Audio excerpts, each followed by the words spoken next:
Yo, what's going on, guys? Today I'm going to be going over the Week 5 NFL slate on DraftKings. Going to talk about each position, go through each position, and talk about some of my favorite plays.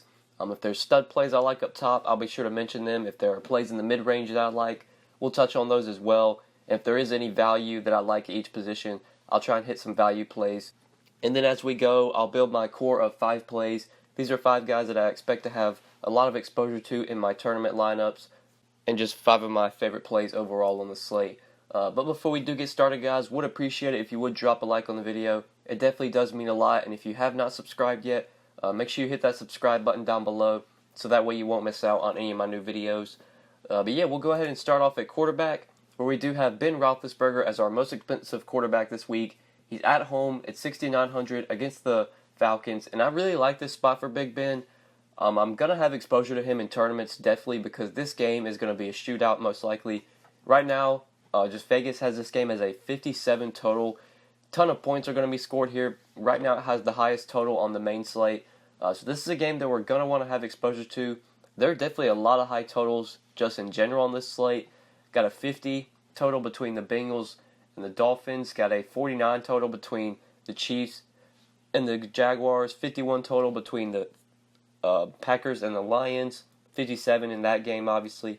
53.5 between the Chargers and the Raiders. 51 between the Seahawks and the Rams. So a lot of high totals this week. Probably going to be a high-scoring week.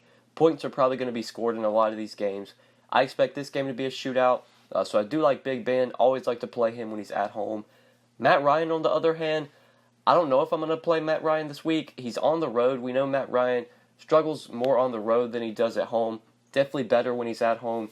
Big Ben's so similarly priced that I'll probably have a lot more exposure to Big Ben. I'll probably have Ben in like 15-20% of my lineups. Matt Ryan, on the other hand, I don't think I'll even reach double digits with Matt Ryan this week unless I just find myself stacking that game in a lot of lineups.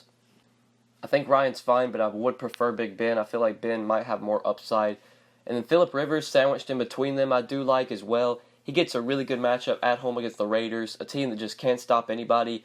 I really like Melvin Gordon that game. I don't know how much Rivers I'll have this week. I'll have some, but not a ton. Big Ben's probably my favorite play if I'm going to pay up. Then once you get past like Roethlisberger, Rivers, and Ryan, it really thins out. I don't love Jared Goff this week. Don't love Newton. Rodgers just hasn't shown much upside. Mahomes is obviously a monster. He's got a ton of upside, but he's in a tough spot against the Jaguars. I'll probably play some Mahomes, but not a ton. I don't expect myself to have a lot of exposure to him. Really thins out, but there are some value plays I like, especially this one value play. Matthew Stafford, I don't know how many people are going to play Stafford this week. It's going to be interesting to see what other people say about Stafford, but I really like Stafford. He's at home at 5,700 against the Packers, and a potential shootout. I do expect the Lions to really have to throw the ball in this game. If they want to keep up with Aaron Rodgers, they're going to have to throw the ball. The Lions already don't have much of a run game. Stafford's going out and throwing the ball 30 to 40 times at least, just about every game. And in games where they're trailing, he's throwing the ball nearly 50 times. So I really like Stafford. I expect him to be trailing in this game. If they want to keep up with Rodgers, they're going to have to throw. And anytime Stafford has a decent matchup at home and the price is right, I think he's always playable. The guy does have some upside. He can go for 300 yards and 3 touchdowns. Really like Stafford. He's cheap. He's one of the cheap options that I think is in play this week. There isn't a ton of value that I love, but Stafford at 5,700 is a guy I feel like I'm going to have a decent amount of exposure to, especially if I'm trying to save some money at quarterback. But then the other play, the guy that I do want to mention for value, I think Blake Bortles at 5,500 is in play against the Chiefs, especially if Leonard Fournette does not return for this game. Blake Bortles, when Leonard Fournette's off the field, his splits are really good. Bortles plays really good without Fournette. So at 5,500, good matchup against the Chiefs. Wish Bortles was at home, but even on the road, that Chiefs defense has really not been good this year. They've just been allowing a ton of points. Bortles is a cheap option you can't consider at 5,500. I think that's probably as cheap as I'll go. Like Joe Flacco, I'm probably not going to play. Mayfield's in a tough spot against the Ravens. Tannehill, I just don't know if Tannehill's really that good. Derek Carr, not the best spot against the Chargers. Russell Wilson just hasn't shown anything for me this year. Eli Manning sucks. C.J. Beathard, not really a guy I believe in. So probably the cheapest option I'm going to consider this week is Bortles. And then Stafford right there is probably my favorite play at 5,700. But let's go ahead and move on to running back. We have Todd Gurley at the top here. He's 9,400. He's facing the Seahawks on the road. Gurley's definitely not my favorite play this week. I don't think Gurley's a priority for me, especially when Melvin Gordon's $800 cheaper. I really like this spot for Melvin Gordon at 8,600. Gordon's just been a beast this year for fantasy. Even though Eckler's sort of cutting into his work and Eckler's getting touches, Gordon's still getting plenty of rushes or plenty of rushing attempts. He's getting a ton of targets, which just makes him so valuable on DraftKings. When you get a running back that's getting nearly 10 targets a game, you definitely have to play him on DK because with full PPR scoring, that just adds to his upside. Love Gordon this week at 8,600. My big concern is if the Raiders will actually be able to keep up with the Chargers this week, if they'll actually be able to score points. Even if they can't score points and the Chargers get out to a big lead, maybe they'll give Gordon just a lot of rushes in the second half. And if they're playing from behind, obviously Gordon is going to get the targets as well. He's just a great play this week. He's 8,600, which is a reasonable price. He's $800 cheaper than Todd Gurley and could easily outscore Gurley this week. So I like Gordon. He's my favorite stud play at running back if I can pay up. Christian McCaffrey, I might have some exposure to, but not a ton. Same with Barkley. I'll probably have some exposure to those guys, but it won't be a lot. James Conner is probably the guy that I'll have the most exposure to, but in that 7K range, because he gets a good matchup against the Falcons. We know the Falcons really struggle to defend running backs that can catch the ball out of the backfield. And James Conner, he is involved in the passing game. He's been getting targets every week. Week 1, 6 targets, 5 targets, 6 targets, 7 targets. So plenty of targets for James Conner. Anytime a pass-catching running back's going up against the Falcons, I think they have to be considered. Conner's not the best price at 7,500. He really hasn't done much lately since his breakout game in Week 1. But as long as Le'Veon Bell remains out, which he's going to be out till about Week 7 or Week 8, Conner should continue to get pretty much all the work at running back, and he is a good play at 7,500 if you can fit him in. But it's going to be pretty hard to play Gordon and Conner together, so if we go a little bit cheaper, I think David Johnson, one of the better plays like in this mid-range at 6,300. Have a lot of interest in David Johnson this week. Haven't played him much this year just because he's been really disappointing, but this is a good spot for him against the 49ers. He's cheap at 6,300. This is just a really cheap price tag for David Johnson. I know the guy hasn't been, the beast that we saw last year, putting up 30 fantasy points a game, but he's still getting the carries, 22 carries in Week 4. Not as much involvement in the passing game, which definitely concerns me a bit, especially on DraftKings, because I want running backs that can catch the ball out of the backfield on DraftKings. But he's still getting some targets a game, which you like to see. The carries are going to be there. When they get in the goal line, David Johnson's going to be on the field. He's going to get the carries. Definitely has the potential for the 100-yard bonus to get a touchdown, get some passes out of the backfield. Could easily get 20 to 25 DraftKings points. If he does get that amount of 6,300, he's obviously definitely returning value. So in that 6K range, David Johnson by far my favorite play at 6,300 against the 49ers. Then if we're trying to find some cheap value, as long as Leonard Fournette remains out, I think TJ Yeldon at 5,600 is a good cheap option you can consider. Yeldon gets a lot of the work when Fournette's out. He gets pass game involvement. And if the Chiefs are going to put up points here, if Mahomes continues to shine and he continues to put up points, then the Jaguars are going to be playing from behind. They're going to have to throw. Yeldon should be involved in the passing game. I like him as a value play at 5,600. But sub 5K, early on in the week, I'm not seeing a ton of really cheap value plays I like. There are guys down here that could possibly be playable, like maybe Kerryon Johnson, but obviously the Lions don't really factor the run game much into their offense. They have guys that'll get work. Blunt will get some work. Riddick will get some work in the backfield when they're behind and when they're having to pass. Kerryon Johnson, I know he scored a touchdown last week. He had a 100-yard game before that. But still, he doesn't get a ton of carries. He only got 9 carries Week 4. And since he did manage to get in the end zone, that really saved his day. But the Lions don't involve the run game much in their offense. That's kind of why I like Stafford so much, because he just throws the ball a ton. So I don't like a lot of the value at running back. I think this position, I'm probably going to try and fit in Melvin Gordon if I can, and then definitely look to James Conner, look to Yeldon, David Johnson. Those are kind of the cheaper options I see. Maybe as the week goes on, maybe we'll see some injuries pop up and might have some value. But right now it looks like value is going to be pretty thin this week. Probably going to have to play a lot of the guys in the mid-range. But let's go ahead and move on to wide receiver. Another position where I like the stud plays up top. It'll just be, the problem for me this week will be how can I fit them in. Antonio Brown and Julio Jones. I think are both in great spots here in a shootout game. If I have to pick one guy, I think I'm definitely going to roll with AB. He's at home. We know the Steelers just put up points at home. They play so well at home. AB plays well at home. I like him at 9,100. Juju Smith-Schuster from that game as well at 7,500 is definitely playable. I like Keenan Allen that 7K range as well. AB, Jones, Allen, and Juju are probably like my favorite plays when we're talking about the 7K and above receivers. Those are probably the guys that I'll have the most exposure to. I don't think I'm going to have much Odell this week. I'll probably sprinkle in some Thielen, but won't have a ton. I probably won't have much of Devontae Adams, if any. Kind of the same with Cooks, A.J. Green. I don't expect myself to go too heavy on these guys. So let's go ahead and look down to the 6K range. I always like to pair a quarterback or pair a receiver with my quarterback. So at 6,700, I think Golden Tate in a really good spot here against the Packers. Golden Tate's been the go-to guy for Matthew Stafford. You see the targets. He's just getting a lot of targets every game. 15 targets, 13, 8, 8. Getting in the end zone. Has already scored 3 touchdowns this year. Scored twice last week against Dallas. We know Tate has the upside for the 100-yard bonus. He gets plenty of catches, so he's getting 6-7 catches a game, which is already 6-7 points right there. He's getting 50 to 100 yards a game, and if we're lucky, he might find the end zone at least once, possibly twice, and could really put up a big day. Tate has the potential for 10 catches, 100 yards, and 2 touchdowns. He's done it before, and we know Stafford has the upside for 300 yards and 3 to 4 touchdowns, especially if the game shoots out. So I like going with Stafford and Tate this week. Not sure how many people are going to be on that quarterback-receiver combo, but it is definitely one of my favorite quarterback-receiver combos, especially when you are trying to save a little bit of salary at those positions.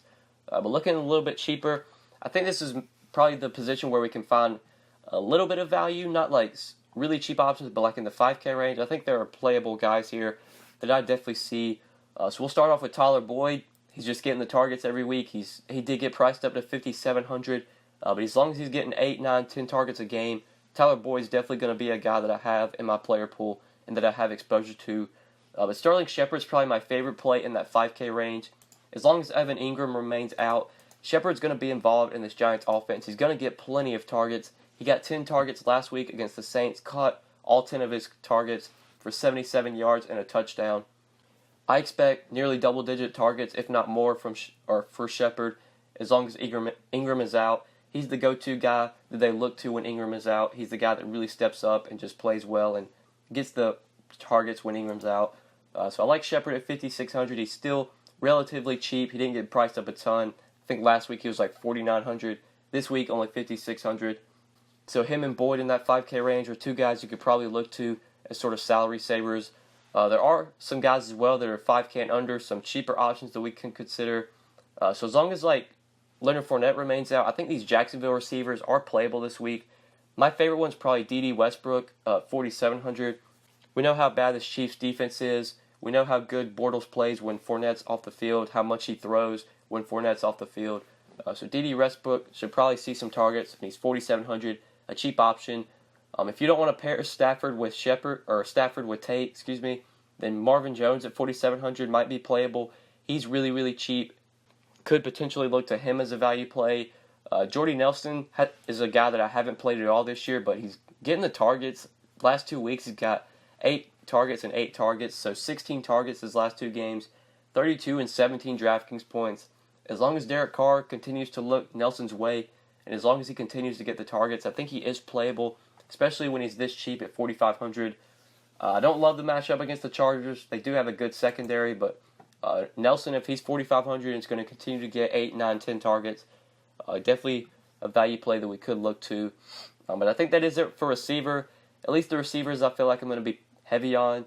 Maybe Sanu at 4K. If you're game stacking that game, you could possibly consider him. I know Tyrod Taylor's gotten some targets these last few weeks. At 4K, he might be a value play we go to. But I don't expect to have a ton of exposure to these guys. So I think let's go ahead and move on to tight end. At the top of the tight end position, we got Zach Ertz and Travis Kelce are 2 tight ends over 6K or 6K and above. And I don't expect to have much exposure to these guys. I rarely pay up for tight end. This is a position where I try and find some value. And I think there are some value plays that we have that we could definitely consider. So Vance McDonald at 3,700 in that shootout game against the Falcons. I like him. He's played 2 games so far this year with the Steelers, and he's gotten the targets. 5 targets week 2, 5 targets week 4, 24 and 10 DraftKings points. As long as he gets 5-6 targets a game at 3,700, especially in a shootout game like this one, I think Vance McDonald's definitely in play as a cheap option. Njoku, let's see how many targets he got week 4. Against the Raiders, he got 7 targets from Baker Mayfield, 10 DraftKings points. Not a great performance. This isn't a great matchup against the Ravens. But I expect Njoku to start being more involved in this Browns offense. I expect him to continue to get 6 to 7 targets a game. And if he finds the end zone, that's obviously going to help him return value when he's only 3,400. So he could be a value play we look to. Jesse James and Austin Hooper I want to consider, but these guys just haven't shown much. Like Jesse James hasn't really been the tight end for the Steelers. It's been Vance McDonald lately. The Big Ben's really look to. Then Austin Hooper, the only way Austin Hooper is going to return value is if he finds the end zone. Could he find the end zone against the Steelers? Possibly, but at $3K, I think I'd rather just try and find the $700 to get up to Vance McDonald. So at tight end, there aren't a ton of cheap plays I love. Tyler Eifert is out for the season. We could possibly look to Tyler Kroft. Will he be involved in the offense is a concern for me. I don't really know. But Eifert is done for the season, so maybe Kroft gets some targets, and he's only 2,900. Could potentially be another cheap play we look to at tight end. But at this position, I expect myself to really try and find value, especially going with like Gordon, Johnson. If I want to play these guys, I'm going to have to go cheap somewhere. Tight end and defense are usually the positions I like to try and find value. So I'll probably land on like Vance McDonald, maybe some Tyler Kroft, depending on how that situation looks against the Dolphins. Maybe CJ Uzuma, if he'll be the tight end they go to. If he's the number 1 on the depth chart, we'll just have to see. But let's go ahead and move on to defense. Another position where I really want to try and punt and find value. So we'll just go ahead and look like under 3K. Try and find some cheap defenses that we probably are going to have exposure to. And I think there is one that really sticks out to me. So the Browns are at home and they're 2,500 against the Ravens. The Browns actually do have a pretty good defense. We know Joe Flacco is not the best quarterback. He will turn the ball over. I expect myself to have a lot of exposure to the Browns since they're so cheap, and I do need to save some salary this week. It's going to be hard to find value. Defense is probably the one position I'll try and find some cheap value plays. Definitely like the Browns at home, 2,500. Other defenses, possibly the Bills at home against the Titans, just because Mariota has really been struggling this year, just hasn't been healthy. The Bills are at home and they're cheap at 2,300. I'll have some exposure there. Potentially the Jets or the Bengals, those two teams, both at home and both cheap, could possibly be considered. Like if you're paying up, I think the Panthers are probably the best play if you're paying up, in my opinion. At home against Eli Manning, who just is not good, will turn the ball over, will take sacks.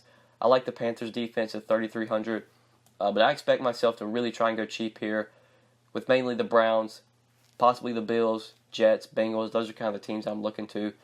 So that's it for defense, guys, and I think that's it for the video.